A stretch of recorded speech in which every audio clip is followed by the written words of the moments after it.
Hello and welcome to a supplementary non-episode of the Cheap Dragon Show. We're going to call this episode 9A, in which you get the full unabridged Mossy Bob painting experience. If you somehow didn't come here from episode 9, there's a link to the shorter, far more sane version of this below. But if you're sticking around, you are a brave soul indeed. And if you have just stumbled onto this non-episode, you are one unlucky internet surfer. Anyway, sit back and enjoy painting backgrounds and or Game Master's screens, unabridged, except maybe for a bathroom break or something. Okay, hi. I'm Mossy Bob, and today we're gonna work on painting a background with cheap craft paints and some of the oldest, crappiest brushes you've ever seen. And that foam thing, whatever that is.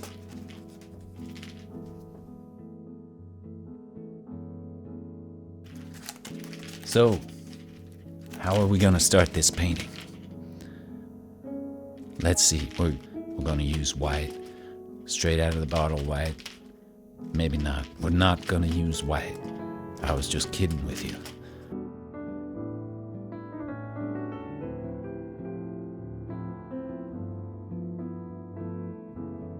You know, some people use a palette. You don't need to bother with that. Just drop the paint right on there. The cardboard likes it that way. Here's one called Rain Gray. That's a different kind of cheap paint there. Gray is often made by mixing black and white together. Then you take this old brush you might use for painting a window frame and just smear that blue and gray together. Just go nicely back and forth across the top of your piece of cardboard. Just imagine it's like a sky, a blue-gray sky across the top of your cardboard.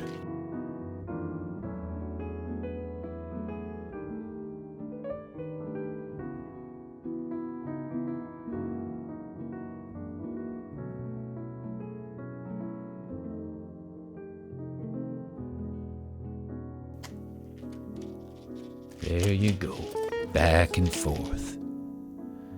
And then I guess you just put some of that sky down below, because you never know where the sky is gonna be. Or maybe that'll be a lake.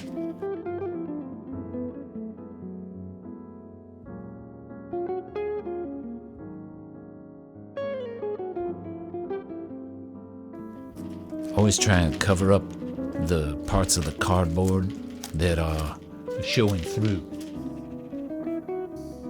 All right. That's some good-looking blue-gray sky there. Now go ahead and clean your brush, but not too much. You don't want a very clean brush when you're doing this wet on cardboard method. You want to maybe use a slightly dirty brush. That'll help with the blendiness.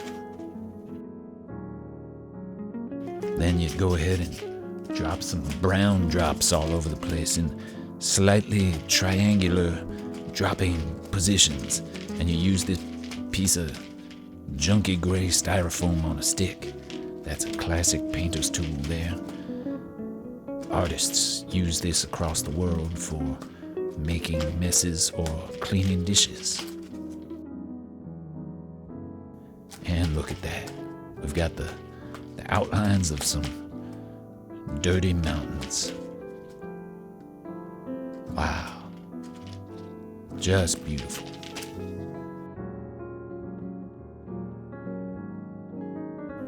Then between the mountains and the lake, we're gonna do something else. I guarantee we won't just let the cardboard show through there. There'll be something else. I guess it'll be trees. I guess we need some trees.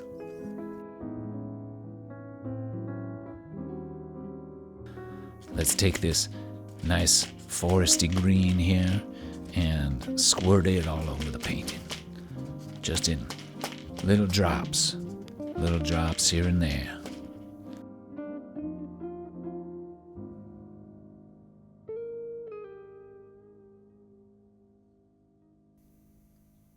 These paints are very cheap, so it's nice to use an old stiff brush that has old paint dried into it.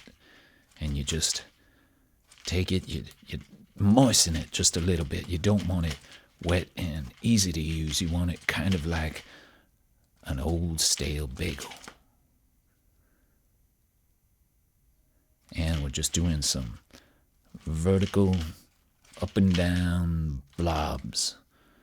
And using a big square-headed brush like that means our trees are all gonna be very rectangular. That's just what we're looking for, right?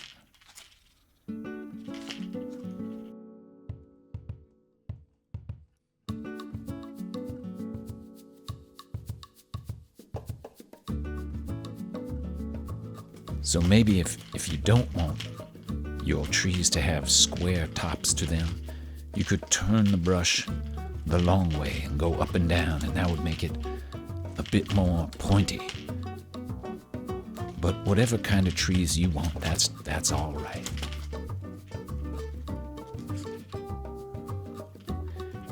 And down here we have this nice band of cardboard. It's okay to go side to side sometimes if you just want to cover things up.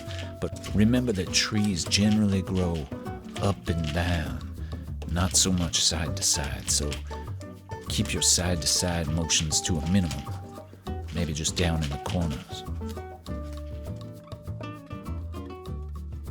Try not to get things that you don't want paint on covered in paint. That's a classic artistic technique.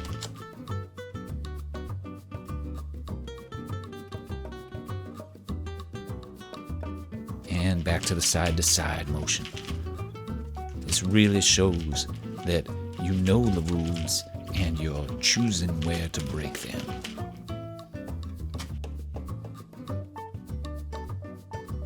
For anyone who has never been in a forest before, you might think, oh, maybe trees do grow side to side, but in most forests, they tend to grow up and down. So you can take the square-headed brush, turn it sideways, and do little up and down streaks.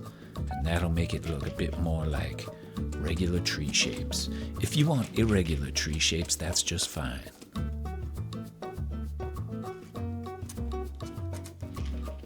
Beautiful.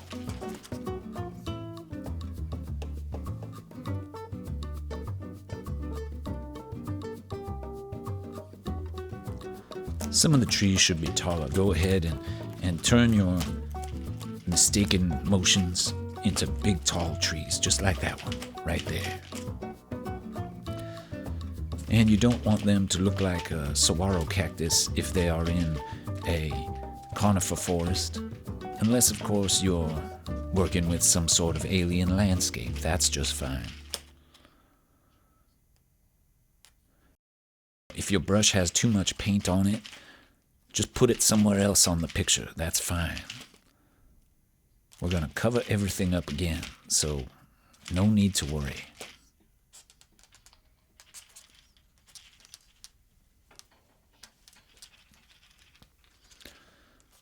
So now, looking at those mountains again, we need to put maybe some snow. So here's some white.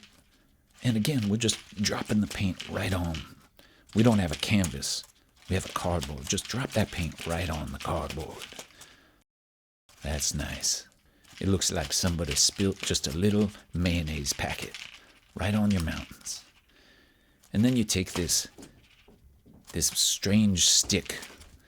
This is not how a stick grows on a tree. This is just a unnaturally carved stick.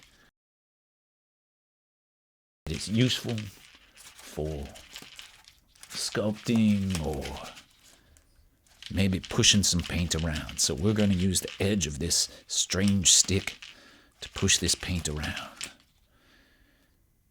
And that looks Nothing like a snow-capped mountain, but that's just fine. We're just doing a background painting here. Really, try and take advantage of the contours in the corrugated cardboard. Let that work for you, just like the ancient cave painters would use a bulge to help their buffalo or oryx look big. You can use those corrugations to help your painting look more like it has little ridges running through it. And now, look, there it is, some gross, dirty snow. That snow is not the kind you want to pick up and eat. Go up higher on the mountain for the good-tasting stuff.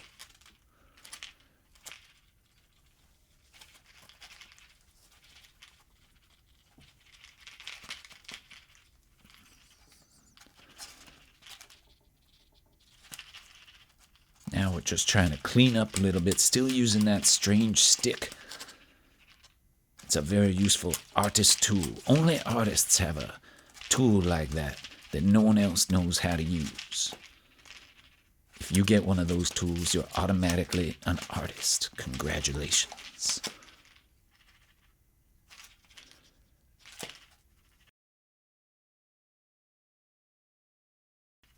It's good to think about things like what side is the light coming from.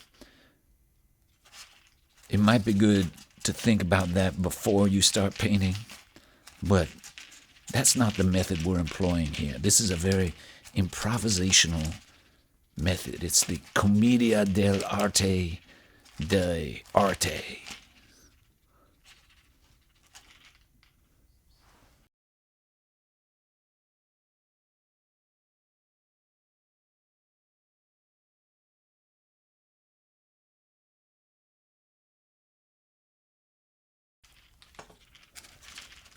Again, who needs a palette? Just wipe your stick on that piece of foam.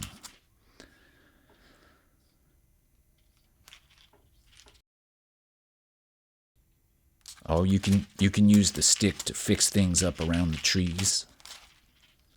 Just like that, just a little dab.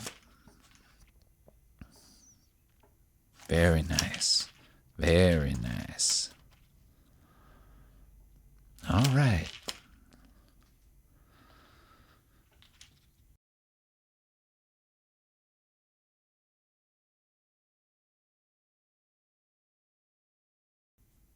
Now what? Oh, look, we're grabbing another paint. It's a light green paint. And what are we going to do with it? Put it right on the... No, just kidding. We're not putting it on the cardboard. We're putting it straight onto that crusty old piece of styrofoam. This is going to be good. Nope, we're picking up brushes again. So apparently the styrofoam is now acting as a palette.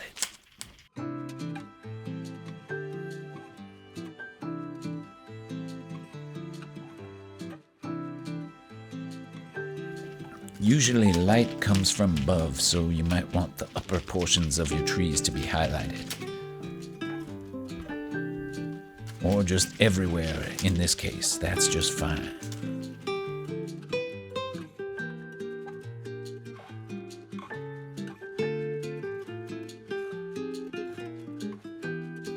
Now we've got light potentially coming from both sides of the trees. Well, that's fine.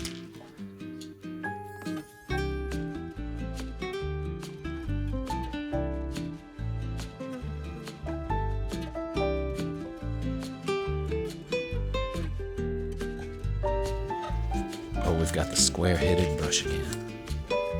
And we're not taking advantage of that big square head. We've decided against having square-topped trees.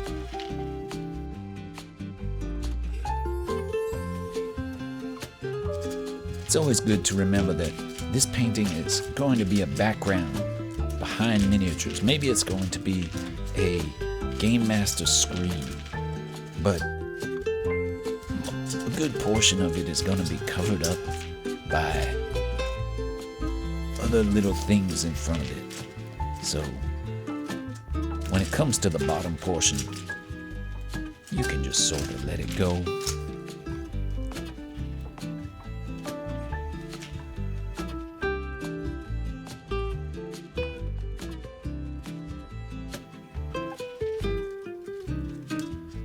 I guess one of the trees got a little bit taller than the others.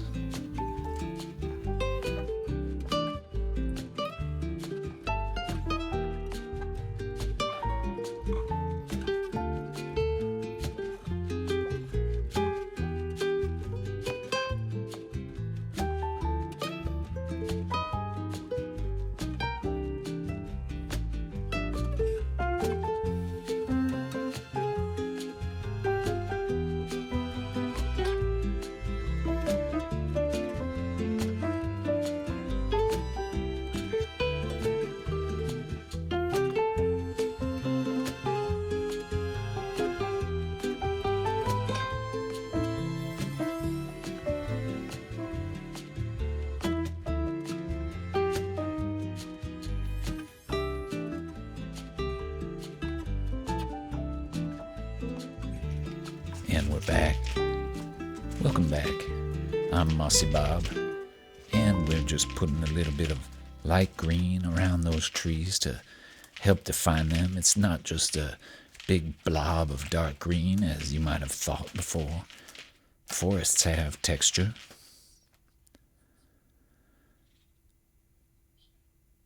Maybe you want to get a better brush, but you can just use whatever you want and try and fix things as you go.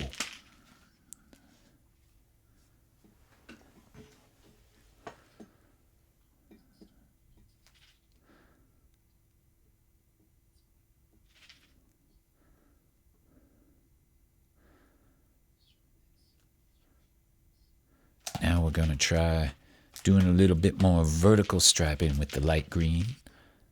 Maybe that's making it look like some taller trees are in the distance catching the light. No, it looks like garbage, so we go and we do the little bit of side-to-side motion to help make it look like there's branches. They're not just green poles sticking up into the sky. There's branches. Branches come out from the side of the tree trunk. Not many people know that. But you have to look around sometimes. Look at real trees and see that branches come off the side. That's far too much light green there. That's nice. We'll fix it. Giving us something to fix later really helps the artistic process along. Then when you get tired of doing the detailed work, you can just scrape your brush side to side all over the place. That'll look great.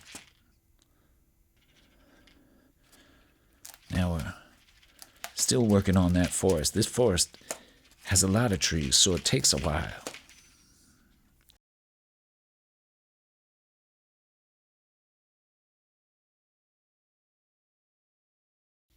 Now we've picked up some of the leftover dark green that was in a clump down at the bottom, and now we're just going back through where there was too much light green.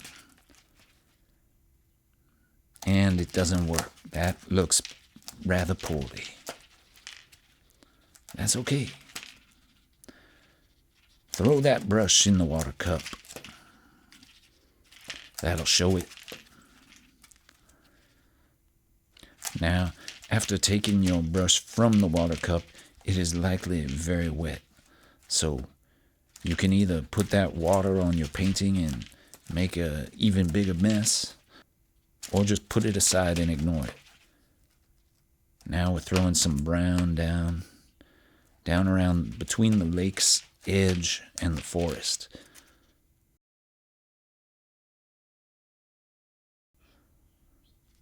Now we have a little shoreline and a bit of mess. We're all hoping that that part of the painting never gets seen by anybody.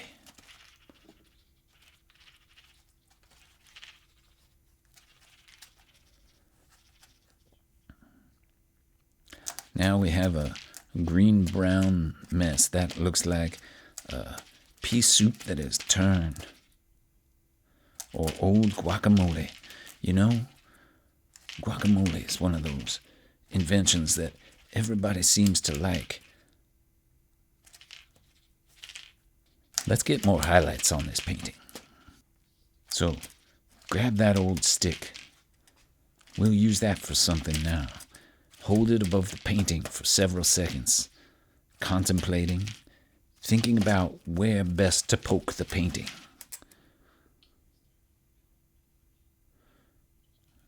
Throw some yellow on that piece of foam and dip your stick in it. That's a classic method. And oh, look at that, the yellow. The yellow is going along the mountainside. We thought we weren't supposed to eat the brown snow, but now there's yellow snow also.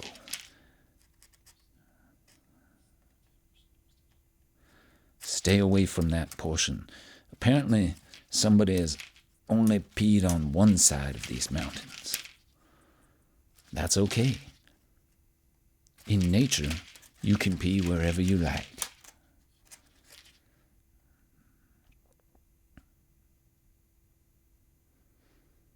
Except in a stream or pond, keep the yellow away from the lake.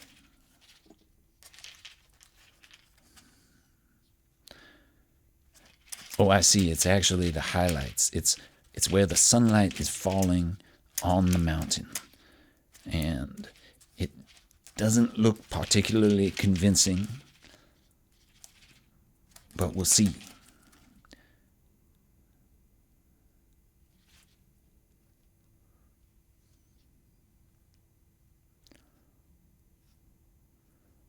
Draw that funny little stick back from the edge of the mountain, grabbing some of that yellow, pulling it down.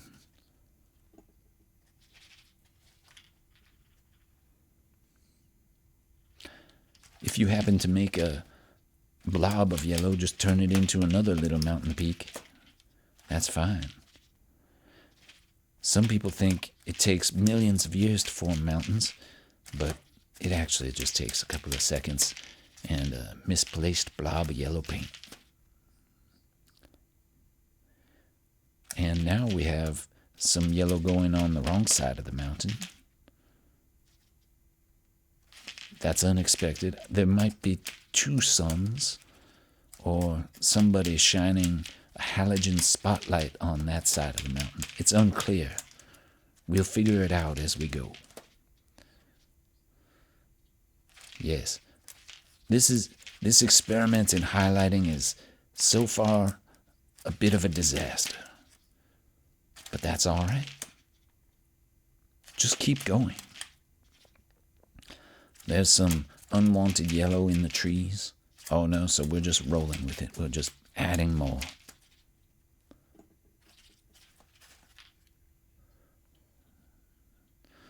One thing to remember when you're painting a background is don't put foreground into it. Your miniatures are going to be the foreground. Yeah. That's right.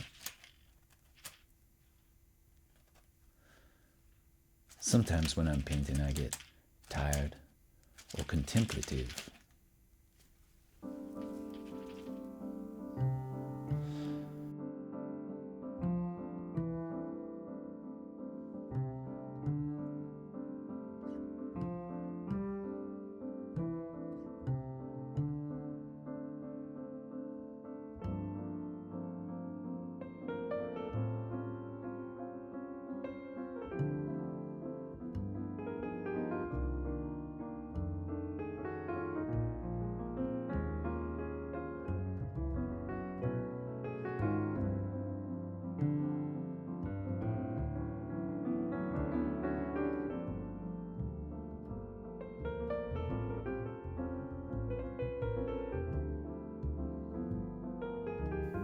Oh, there we have another big mess.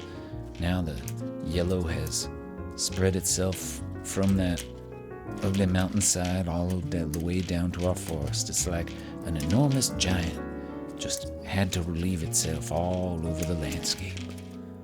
And if you're painting a fantasy background, that's just fine.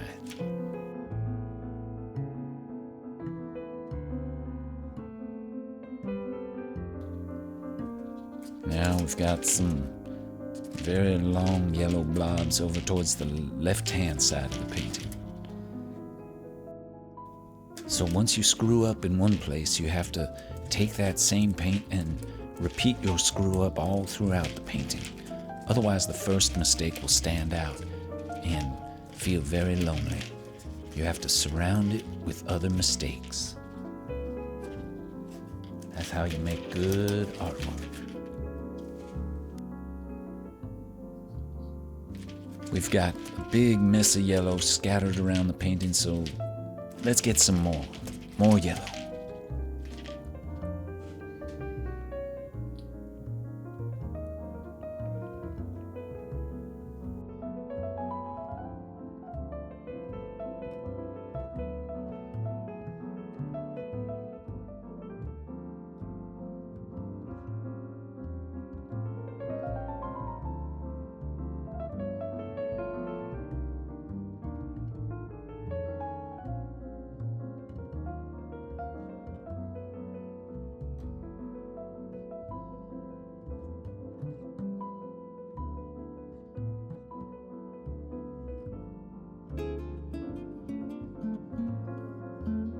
Just adding little lines. The theory is that this would look like the limbs of trees catching the light, but in reality, it looks like somebody with a sinus infection sneezed all over your painting.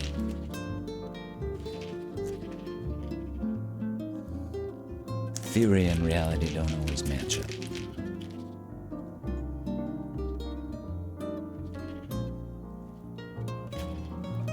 I wonder if I've been looking at the wrong painting the whole time.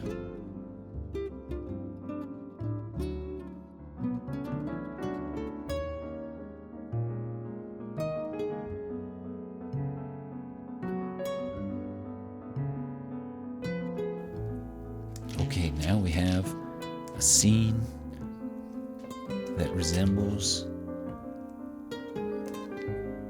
somebody having started to paint a landscape and then drop in some melted mozzarella cheese all over it. Now we're going side to side with the stick. Side to side with the stick. That's another method. You can try that at home too.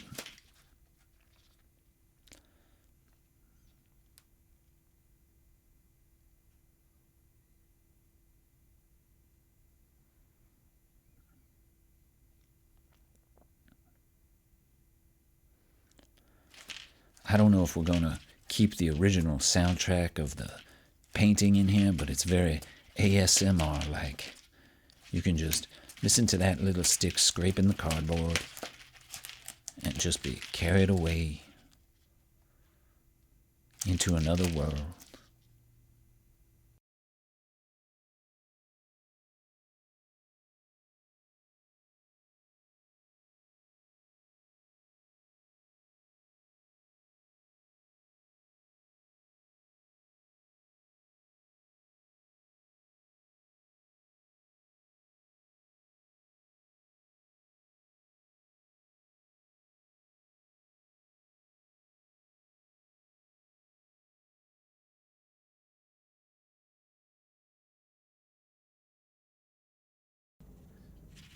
Well, now we have a nice big mess. We've spread the mess all over the lower portion of the painting.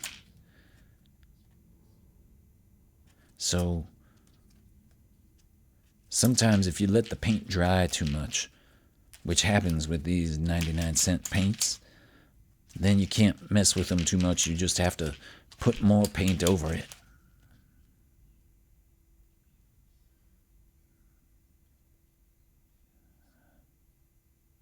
Now we've made another bad decision with another little mountain peak showing up there. But that's all right. You can drag some of that snow down between the trees a little bit. And don't forget you have that nice corrugated cardboard structure to help you out when you need it. We got to decide what to do about the shadowy side of those mountains. Should we try and do black or make some purple mountain majesty? Let's try and make purple just on the fly. Let's drop some blue in there. That's a lot of blue. And then a little red. Oh, that's even more red. Well, we're just gonna mix it right there. Mix it right there on your painting. You don't need a palette. Palettes are an unnecessary expense. I can't tell you the number of people who haven't been able to send their children to college because they bought a palette. Maybe it's a very small number. I don't know. I can't tell you that number.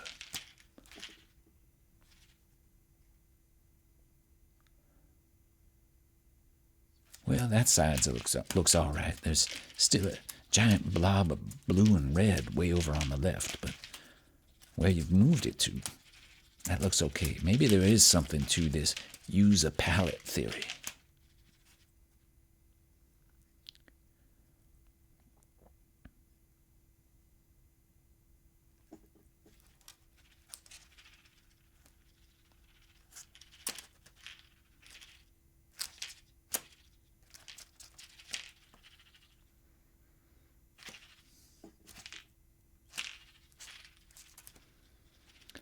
Go grab some more purple from your blob and just work on the shadow sides of those mountains.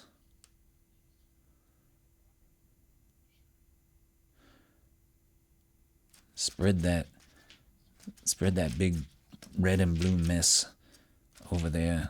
That's now a dark portion of that mountain.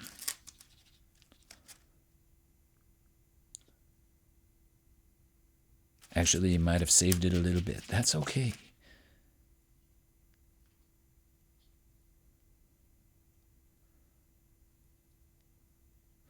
Maybe that's the land of Mordor or some other area, or maybe it's just behind the mountains from the sun.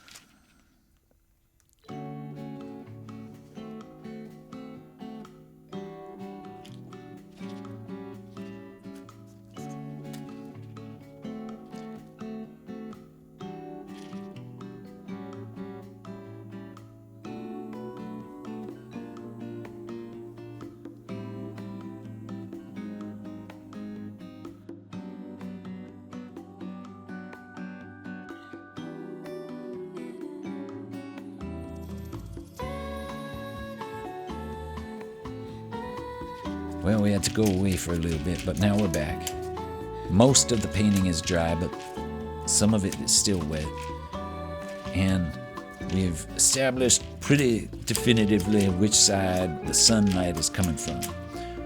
Which you may have forgotten that this is meant to go behind miniatures, which kind of locks us into lighting the miniatures from one side, but that's okay.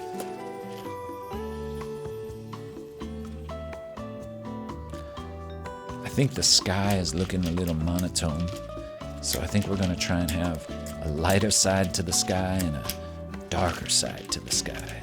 So we're not giving up on this whole throw the paint on the canvas there, or cardboard, whatever your medium is. Just drop it right on there. The painting likes that. And we take our old big paintbrush from painting your children's furniture or whatever. And now the painting has started to warp more, and it is rocking back and forth, which really helps you get into the feel of the painting.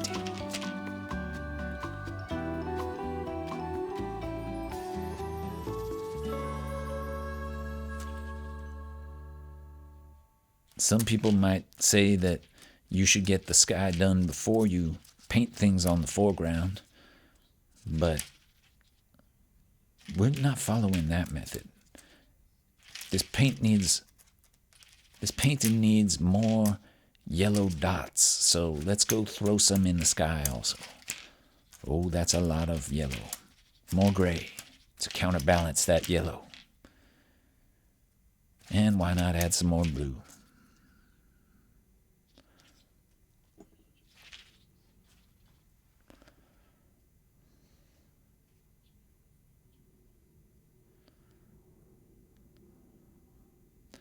And if your blue paint starts to run out, you could go buy some for 99 cents more, or just squeeze the devil out of that bottle. There you go. That was worth it.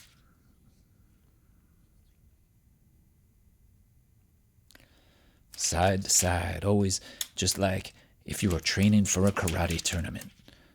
Paint the sky side to side. And there you have a nice blob of yellow now. That really made that sky look unnatural. But if you blend it in, it might help out. So keep blending. Never underestimate the power of blending things. Now we definitely have a light side of the sky and a darker side, but the light side also looks like it has been peed on.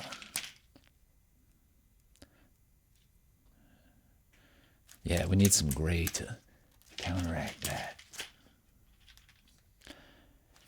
That is far too much gray. You need some blue now to counteract the gray. Oh yeah, we forgot the blue was almost empty, so what do? Throw the bottle around. That'll show it. And just cover that pea yellow sky up with a big blob of gray.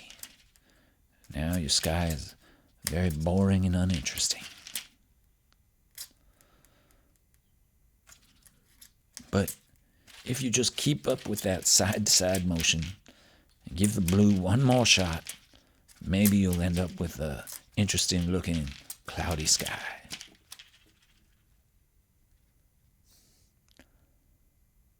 Side to side, always side to side.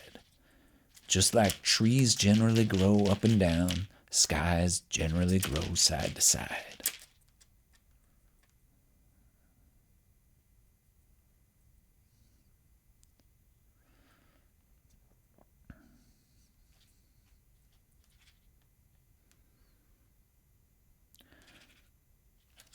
Now at least our sky and our lake don't look exactly the same. They don't look good, but they don't look exactly the same. That's all right.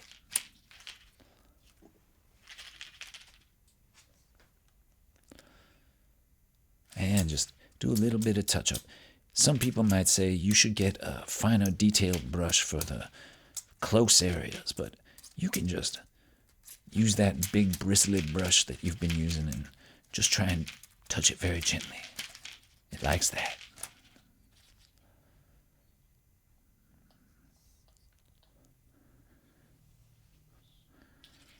Now the forest is looking a little bit like a green and yellow blob again, so we're going to take some black paint and our trusty old pointy stick and try to make some tree trunks appear. Why not use a brush? Why use that scrapey pointy stick? Well, we're just trying something out here.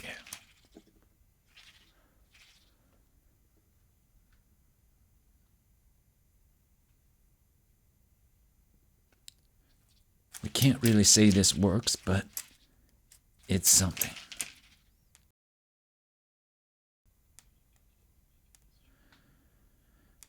I guess at this point we've committed to making that tree stand out a bit. So we're just rolling with that. One problem with painting with a edge of a stick like this is the paint comes off and then you're done. It's not like a brush that absorbs the paint. You get one line on there and then you gotta either use the side of the stick or go get some more.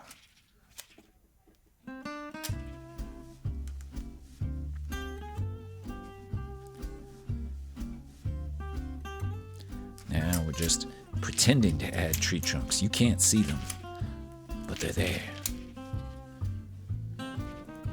The tree trunks have cloaking devices.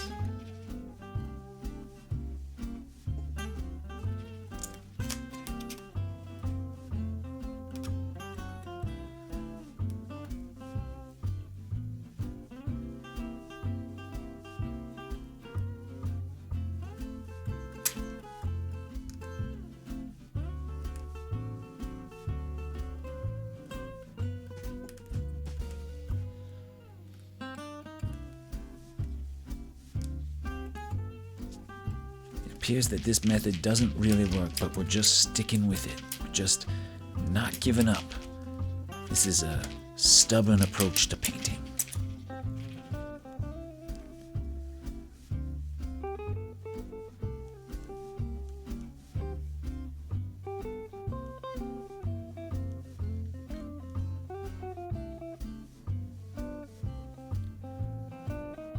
And that's doing absolutely nothing. That's just irritating the painting now. It's rather angry with you.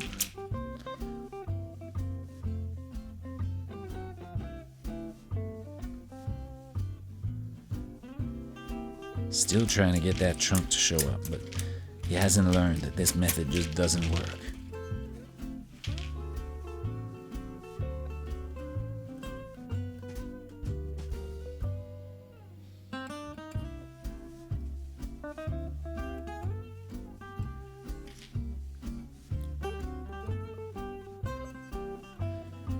Now to try and bring a bit more depth into that forest, we're going to mix a little bit of black and green over on our piece of styrofoam.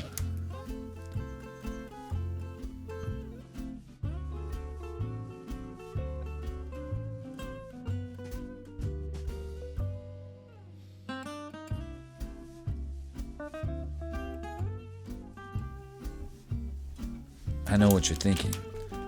Doesn't that just mean that your piece of styrofoam is the palette?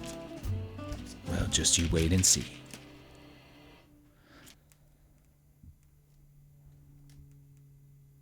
I guess you're right. Yes, it does. We just used the piece of styrofoam as the palette.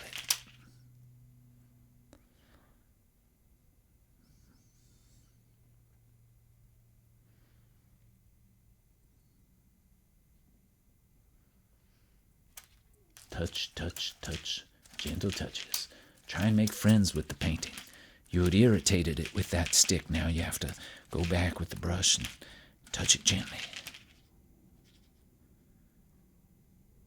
Just like that.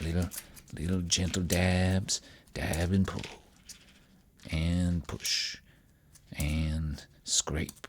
But gently.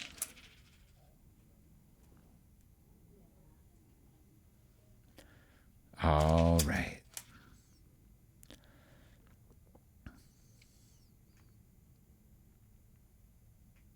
I know what you're thinking. You might be saying, but Mossy Bob, this doesn't appear to be doing anything at all. And you might be right. One thing we're learning is you might think it takes you an hour to do a painting, but a good portion of that hour is completely wasted time. Like this, where you think you might be adding something, but it's completely invisible. Whatever you're doing makes no difference at all.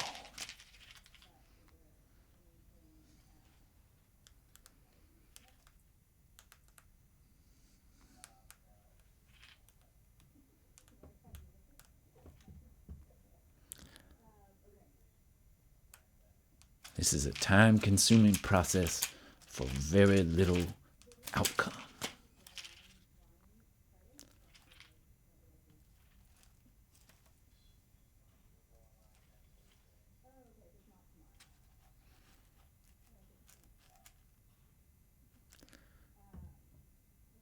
But just like with that yellow, we're gonna do it all over the place, just in case. We wouldn't want one mistake to feel lonely. Gotta surround it with other mistakes.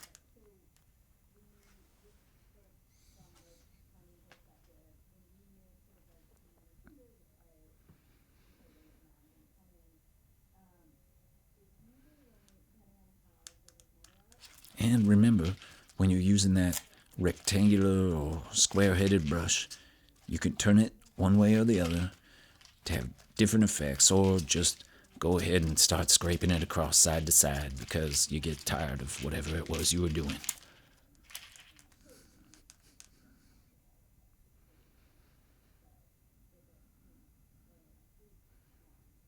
No, go back to that method. The scrapey side to side thing was just a moment of frustration, and that's okay.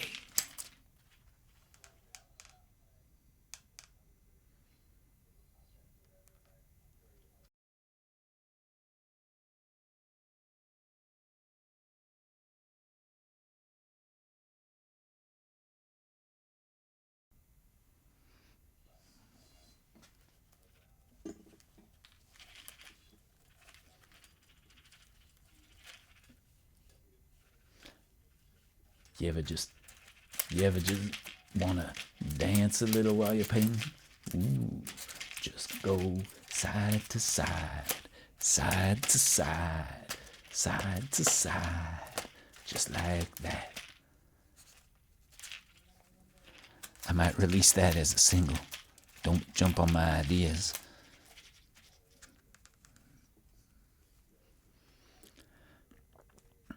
What are we doing here? Now it appears we're coming back, still adding shadows. Side to side, side to side, side to side.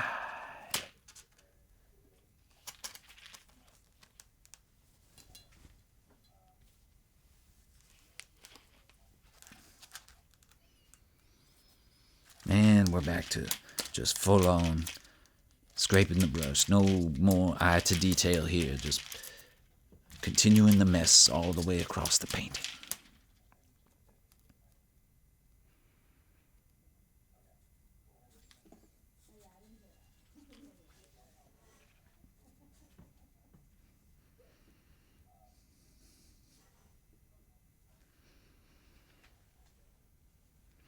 Don't worry now, we're almost done.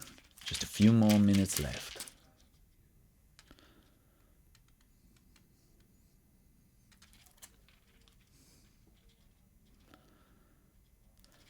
Now he's really just looking for work. It's basically done, but he's just kind of tapping it here and there to make himself feel good. You can do that with your own paintings at home. Whatever you like, it's your painting.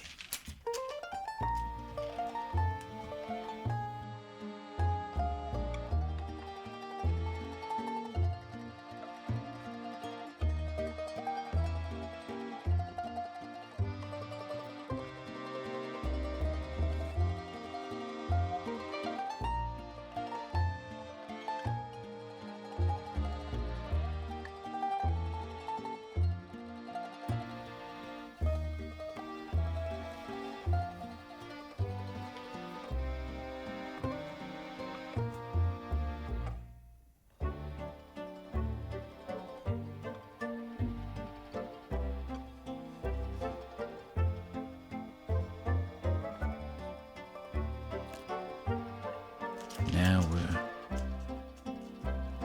still doing the exact same thing, still messing with the forest, even though it's probably going to be covered up by some scenic display in the foreground.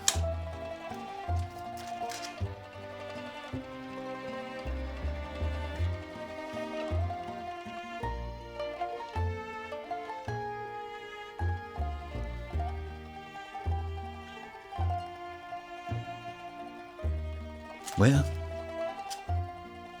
there you have it. When the painting has reached this stage, you can step back and take a look and realize that you don't know what you're doing with your life. But that's all right. You gotta move the painting side to side sometimes too. That's the theme of today's episode. Side to side. Side to side, side to side, side to side. Saw theme.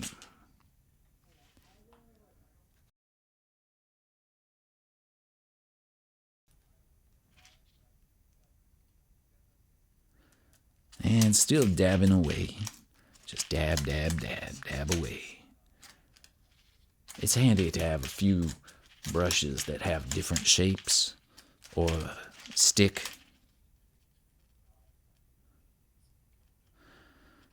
Take one last look at the foreground and maybe think about, will it all be covered up, or will anybody ever see that? Maybe just grab your palette with whatever the heck it has on it and slap the painting. The painting wants to be slapped.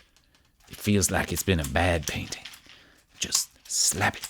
Slap, slap, slap, slap, slap, slap, slap, slap, slap, slap, slap, slap, slap, slap, slap, slap, slap, slap, slap, slap. Rub. Rub it. Slap. There we go. Whatever colors you've got in that piece of styrofoam are gonna make their way out, and you just punch them right into the cardboard. Just punch it. Take out all your frustrations. Punch the devil out of that cardboard.